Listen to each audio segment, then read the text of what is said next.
Hi friends, welcome to శద్ర kitchen. ఇవాళ మన టేస్టీ రెసిపీ వచ్చేసి మిక్సీ లేకుండా ఎలాంటి పప్పులు నానబెట్టకుండా అప్పటికప్పుడు అటుకులతో మెత్తని స్పాంజీ లాంటి ఇడ్లీలను ఎలా తయారు చేసుకోవచ్చో చూపించబోతున్నాను. ఇడ్లీలని ఇష్టపడని వారు కూడా ఒకసారి రుచి చూసారంటే ఇంకా కావాలంటారు. చాలా సింపుల్గా చేసుకోవచ్చు అండ్ చాలా టేస్టీగా కూడా ఉంటాయి. మరి లేట్ చేయకుండా ఇడ్లీలను అప్పటికప్పుడు ఎలా తయారు చేసుకోవాలో ఈ వీడియోలోకి వెళ్ళి చూసేద్దాం. ముందుగా ఒక గిన్నెను తీసుకొని అందులోకి 1 కప్పు దాకా ఇడ్లీ రవ్వని వేసుకోవాలి. మీరు కావాలంటే ఈ ఇడ్లీ రవ్వకి బదులుగా బొంబాయి రవ్వని లేదంటే గోధుమ రవ్వని కూడా వేసుకోవచ్చు. ఇలా ఇడ్లీ రవ్వని గిన్నెలోకి వేసుకున్న తర్వాత నీళ్లు పోసుకొని 2-3 సార్లు శుభ్రంగా కడగండి.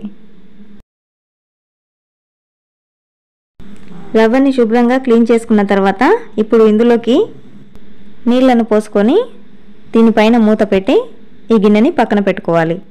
తర్వాత మరొక గిన్నెను తీసుకొని 1/4 కప్పు లావుగా ఉన్న అటుకుల్ని తీసుకోవాలి.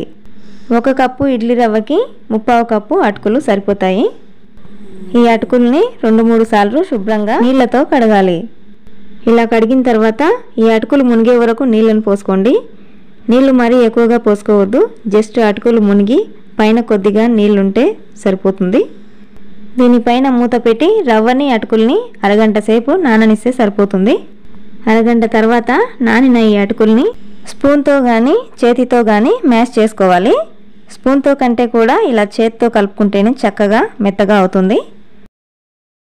స్పూన్తో కంటే కూడా చేత్తోనే ఫాస్ట్గా కూడా అవుతుంది.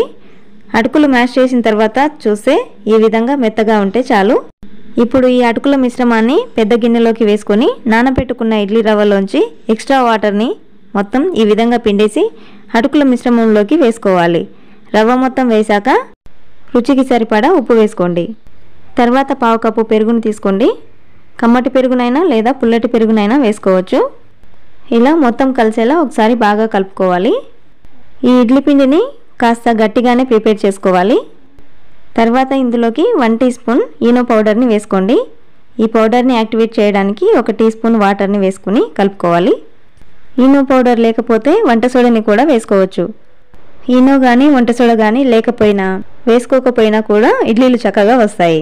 సో మనకి ఇడ్లీ పిండి రెడీ అయిపోయింది. కన్సిస్టెన్సీ అనేది ఈ విధంగా ఉంటే సరిపోతుంది.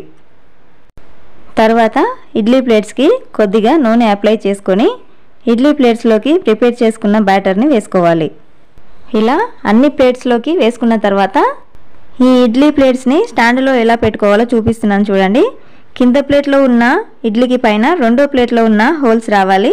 అలా సెట్ చేసుకోండి. అప్పుడే ఇడ్లీలన్నీ చక్కగా స్టీమ్ అవుతాయి. ఇక్కడ నేను ముందుగానే ఇడ్లీ పాత్రలోకి నీళ్లను పోసుకొని మరిగిస్తున్నాను. ఇప్పుడు ఇందులోకి ఇడ్లీ స్టాండ్ని పెట్టేసి 10 నిమిషాల పాటు మూత పెట్టి మీడియం ఫ్లేమ్లో ఉడికించుకోవాలి. 10 నిమిషాల తర్వాత చేతిని ఒకసారి తడి చేసుకొని ఇడ్లీలని ఒకసారి ఇలా చెక్ చేయండి. మనకి చేతికి ఏమీ అంటుకోలేదంటే ఇడ్లీలు చక్కగా ఉడికిపోయినట్లే. ఇప్పుడు ఇడ్లీ స్టాండ్ని ఇడ్లీ పాత్రలోంచి బయటికి తీసి 5 నిమిషాల పాటు పక్కన పెట్టుకోండి. వెంటనే వేడివేడిగా తీసారంటే ఇడ్లీలు విరిగిపోయే ఛాన్స్ ఉంటుంది.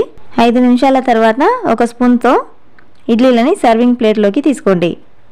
ఇడ్లీ చూసారా ఎంత మెత్తగా వచ్చాయో, చాలా టేస్టీగా ఉంటాయి. ఈ ఇడ్లీలని పల్లి చట్నీతో కానీ సాంబార్తో కానీ సర్వ్ చేసుకుంటే చాలా టేస్టీగా ఉంటుంది. ఇక్కడ నేను చూపించిన కొలతలకి నాకు 12 ఇడ్లీలు వచ్చాయి. మీకు అవసరమైనట్లు కొలతలు పెంచుకోవడం కానీ తగ్గించుకోవడం కానీ చేసుకోండి. ఇక్కడ నేను ఒక ఇడ్లీని తుంచి చూపిస్తున్నాను చూడండి. చాలా అంటే చాలా మెత్తగా చాలా సాఫ్ట్గా వచ్చింది. చాలా టేస్టీగా కూడా ఉంటుంది. సో ఇది ఫ్రెండ్స్ ఇవాల్టి వీడియో. సింపుల్గా అండ్ ఈజీగా చాలా టేస్టీగా అటుకులతో ఇడ్లీలు రెడీ అయిపోయాయి. మీరు కూడా ఒకసారి తప్పకుండా ట్రై చేయండి. ట్రై చేశాక మీకు ఎలా వచ్చిందో కూడా కింద కామెంట్ సెక్షన్లో నాతో షేర్ చేసుకోండి. వీడియో నచ్చితే లైక్ చేయండి. మరిన్ని టేస్టీ రెసిపీస్ కోసం శద్ర కిచెన్ ఛానల్ని సబ్స్క్రైబ్ చేసుకోండి. Thanks for watching.